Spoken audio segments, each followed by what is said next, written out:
நெடியோன் வணக்கம். இன்னைக்கு நம்ம வந்திருக்க இடம் கன்னியாகுமரி தென்குமரி வடவேங்கடம் என்று எல்லை அன்றே தொல்காப்பிய காலத்திலேயே குறிச்சிருக்காங்க. அதாவது தமிழகத்தோட எல்லை எங்க இருக்கு அப்படின்னு சொல்லி இன்னைக்கு இந்தியாவுடைய கடைசி எல்லையாகவும் தெற்காசியாவுடைய தென்கோடி எல்லையாகவும் இது காணப்படுது. குமரி என்று பல வெளிநாட்டு நூல்களிலும் அதாவது அங்கிருந்து வந்த பயணிகளுடைய நூல்களிலும் இந்த பகுதி குறிக்கப்பட்டுள்ளது.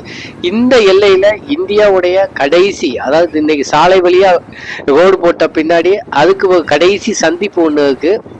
இந்த சந்திப்பு எங்க இருக்கு அப்படின்னு பாத்தீங்கன்னா அது மிக முக்கியமான ஒரு இடத்தில் கன்னியாகுமரிக்கு உள்ள போற இடத்துல அதை கொட்டாகத்தை தாண்டினதுக்கு அப்புறம் இந்த ஜங்ஷன் அதாவது இந்த சந்திப்பு அமைஞ்சிருக்கு. இந்த இடத்துல இது இப்ப நம்ம பாண்டியர்களுடைய பகுதியில போறோம். இந்த இடத்துலதான் முன்பு அதாவது சேர நாட்டுக்கும் பாண்டிய நாட்டுக்கும் எல்லை இருந்துச்சு. இந்த ரோட்ல இருந்து இந்த சாலையில இருந்து நேரம் நம்ம போனோம்னா கன்னியாகுமரிக்கு போயிடலாம். அதை கன்னியாகுமரி கடலுக்கு போயிடலாம், சூரியன் மறையும் இடத்துக்கு போயிடலாம். இந்த பக்கத்துல இருந்து இடது பக்கமா நம்ம திரும்பி போனா 5 கிராமத்துக்கும் இன்னொன்று கன்னியாகுமரி போகுக்குள்ளேயும் போகுது. இப்போ இந்த இடத்து வழியா நேராக போகுது. இந்த ரோடு வந்து கன்னியாகுமரி கடலுக்கு அதாவது சூரியன் மறையும் இடத்துல அந்த இடத்துல போய் சேருது.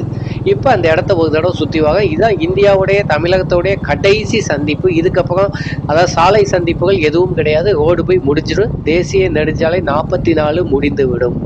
இப்போ நம்ம கன்னியாகுமரிக்கு உள்ள போக அதாவது அந்த சிட்டி டவுனுக்குள்ள போகிற சாலையில நம்ம போய்கிட்டு இருக்கோம். இதுதான் அந்த டவுனுக்குள்ள போகிற சாலை. இதுக்கு இடப்பகமா அமைஞ்சிருக்குது 5 கிராமம் போகிற சாலை. இப்ப இந்த சாலை கடைசி எல்லையா தமிழகத்தின் இந்தியாவின் கடைசி எல்லையா அமைஞ்சிருக்குது. இது பாண்டிய நாட்டின் பகுதி. இந்த சாலைக்கு அதாவது மேற்கு பக்கமா வலது பக்கமா இருக்குது சேர நாட்டின் பகுதியா அந்த காலத்துல இருந்தது. வேநாட்டின் பகுதியா சொல்லப்படுது. பிற்காலத்துல திருவாங்கூர் சமஸ்தானத்தின் பகுதியா அறியப்படுது. இந்த பாண்டிய நாட்டு பகுதிகளை நாயக்கர்கள் மன்னர்கள் கைப்பற்றின பின்னாடி அவர்களின் பகுதியாக இந்த இடத்துல மிகப்பெரிய சுவர் ஒன்று எழுப்பப்பட்டிருந்தது.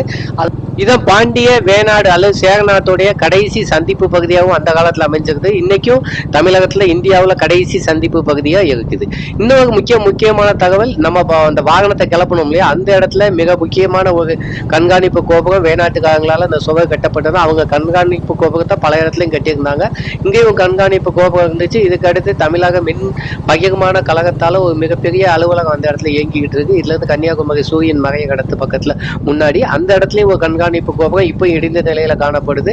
அதுக்கடுத்து முருகன் கோயில் ஒண்ணு இருக்குது. அந்த முருகன் கோயில் பக்கத்துலயும் இப்படி கண்காணிப்பு கோபுரங்கள் இன்னைக்கு இருக்குது. இப்படி பல இடங்களிலும் கட்டியிருக்காங்க. நான் ஏற்கனவே ஒரு பதிவுல இதை பத்தி போட்டிருக்கேன். பார்க்காதவங்க போய் பார்த்துக்கோங்க. இதான் இந்தியாவில் தமிழகத்தின் கடைசி சந்திப்பா இருக்குது. அடுத்த பதிவுல சந்திப்போம். நன்றி.